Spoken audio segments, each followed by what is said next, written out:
Title. Shattered glass. It's funny how life has a way of shattering your illusions when you least expect it. For me, it happened on a crisp October night. The air was tinged with that faint smokiness that comes with autumn. Leaves dying and swirling on the pavement like the scattered remains of a world stripped bare. I'd thought it would be a night of joy, a celebration of love, but it turned out to be the beginning of the end, the beginning of my revenge. But let me start at the beginning. My name is Elena Foster, and for the past 3 years, I've been in a relationship with a man named Patrick. He wasn't just my boyfriend. He was my everything, my anchor. We met on what I thought was a serendipitous day. I was running late for a meeting, juggling coffee, a tote bag, and about 70 pages of documents that were threatening to spill out of my arms. He was the one who held the elevator for me, smiled in that way that made my heart race, and asked if I was all right. Somehow, his charm was disarming, and I fell hard. Patrick was intelligent, charismatic, and successful. He worked in finance, a career he never stopped reminding me was competitive and grueling, but Patrick thrived under pressure. A week rarely passed without him boasting about closing some enormous deal or masterminding a lucrative investment. I was proud of him. I thought I'd found someone who was ambitious and driven, someone who complemented me perfectly. I work in marketing, and while my field is creative and multifaceted, it lacks the adrenaline rush of Patrick's corporate ladder.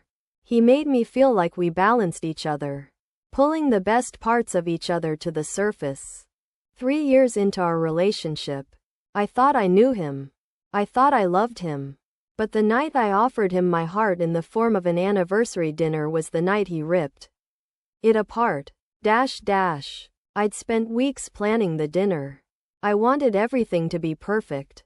Cooking wasn't exactly my forte, but I had spent hours researching recipes, watching tutorials, and practicing until I could make a flawless coq au vin. I adorned the table with candles and fresh flowers, bought Patrick's favorite wine, a ridiculously overpriced Bordeaux, and even dusted off the formal dress that had been languishing at the back of my closet for years.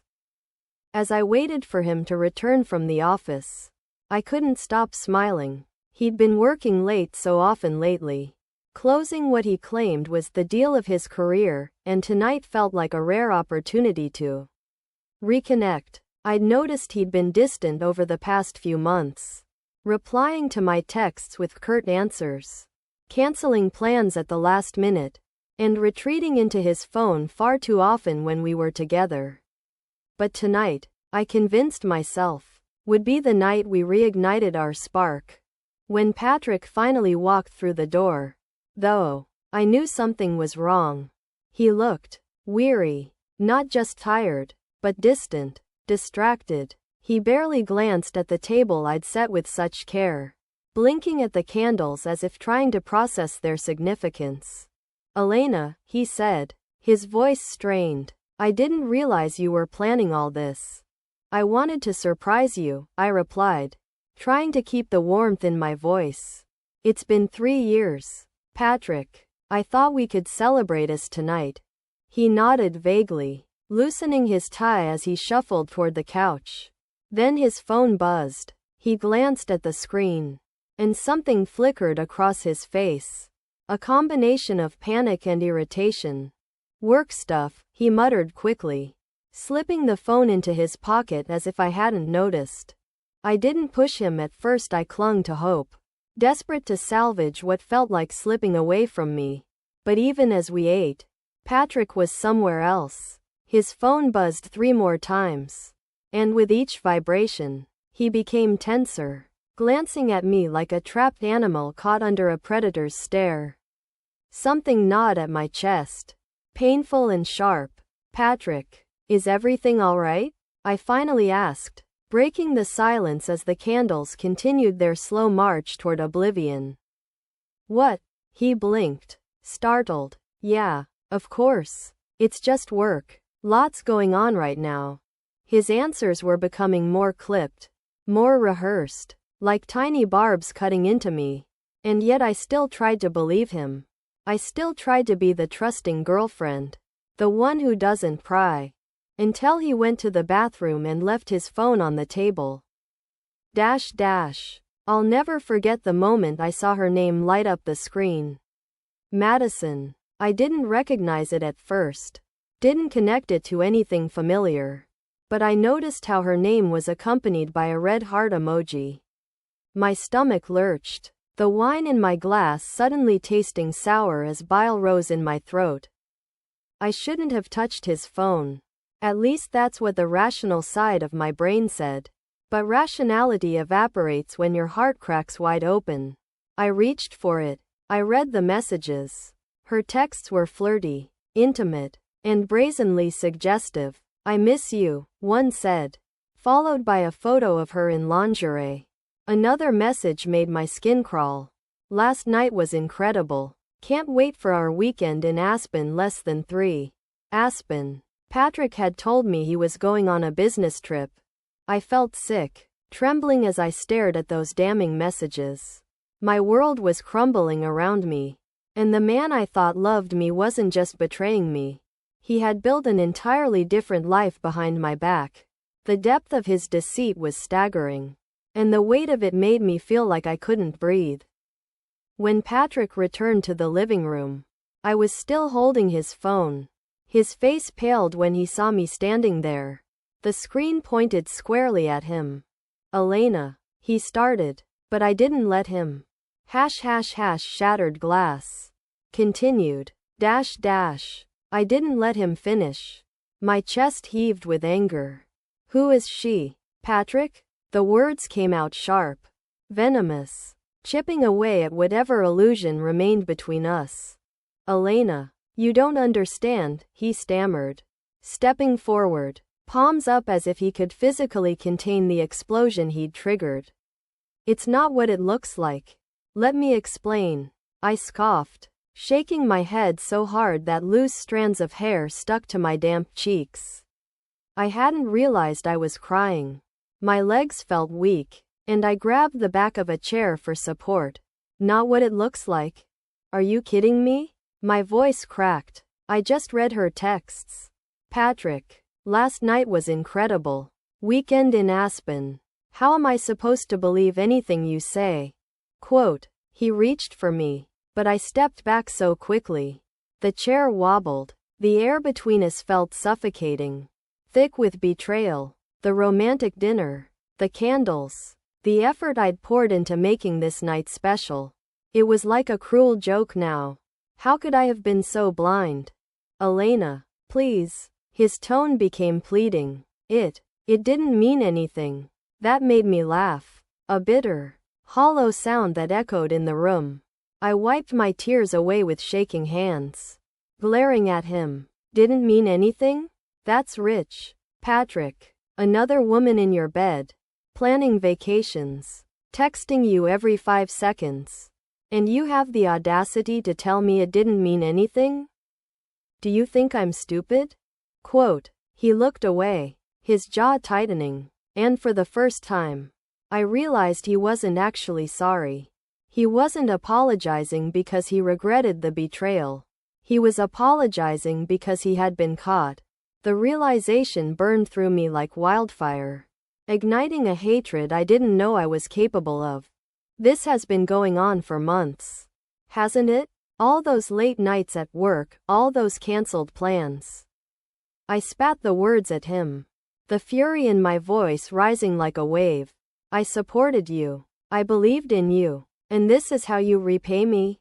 Quote. "Elena." Quote. "No." I cut him off, my voice trembling with rage. "Don't you dare try to spin this into something smaller than it is. You lied to me, Patrick. For months. Maybe for years. You let me believe we had a future. Look, it was a mistake," he said, running a hand through his hair. His frustration was starting to show now, his mask slipping. I didn't mean for it to happen. Madison. She was just there. Oh, So it's her fault now? I snapped. Poor Patrick. Helpless against the seductive charms of another woman. What about me? What about us? Quote. He opened his mouth, then closed it again, searching for words that wouldn't further incriminate him. But I didn't care anymore. My heart had shattered, and all that remained was a raw, wounded fury. I had been faithful. I had loved him. I had built my world around him.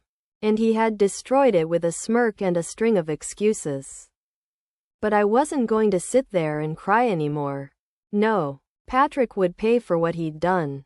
I spent the next 2 days gathering evidence. While Patrick was distracted trying to smooth things over with me, pathetically sending me flowers and texting apologies I deleted without reading, I was rifling through his life, his laptop, his emails, even the credit card statements he left in his desk drawer. What I found was worse than I could have imagined. Patrick wasn't just cheating on me with Madison. There were others. 3 other women, to be exact, all of them working in the same industry as him.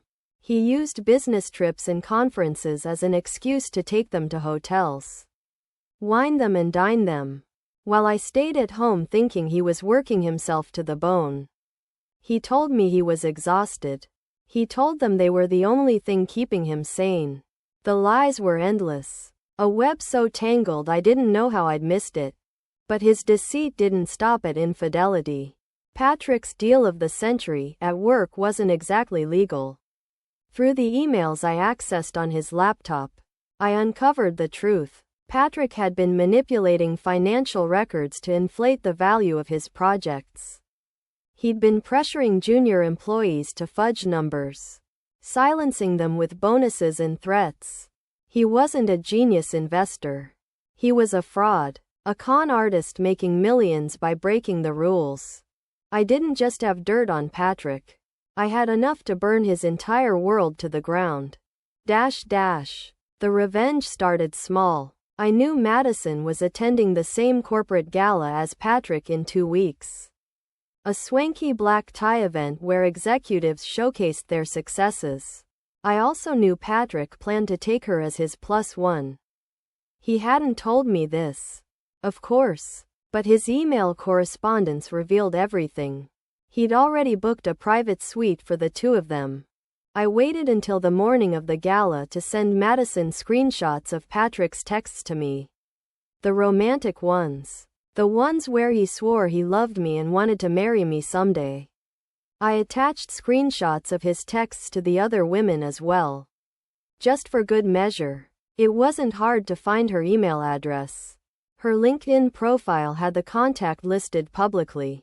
While I wanted Madison to feel the sting of his betrayal, she wasn't my ultimate target.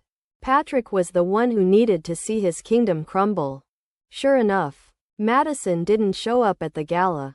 Patrick was left scrambling, forced to navigate the event alone while whispers of his personal drama spread like wildfire.